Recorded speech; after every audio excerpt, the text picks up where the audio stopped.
Məsələ 6. 1 bölək x plus 2025 bərabərdir. 2025 olarsa 1 bölək x plus 2026 ifadəsinin qiymətini tapın.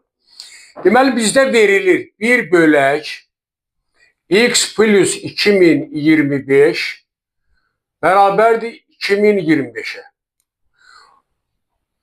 Buradan alıram ki, x plus tənasüb kimi təyin edirəm. X plus 2025 bərabərdir 1 bölək 2025'e.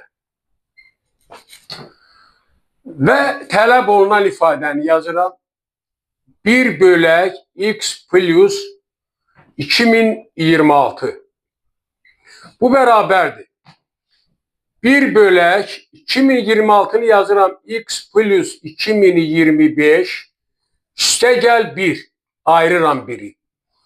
Və bu ifadəyə baxın. X plus 2025. X plus 2025'in yerinə qiymətini yazıram. Olacaq 1 bölək. Bax, bu 1. Bunun yerinə də yazırıq. 1 bölək 2025. Üstə gəl 1. Məxrəcdəki ifadələri ortaq məxrəcə gətirəndə 2025 1 plus 2025. Aldıq ki, bu bərabər oldu. 1 bölək 2025'də 2026.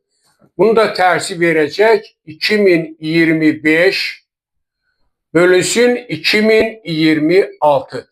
Beləliklə 1 bölək x plus 2026 ifadəsinin qiyməti 2026'da 2025'e bərabər.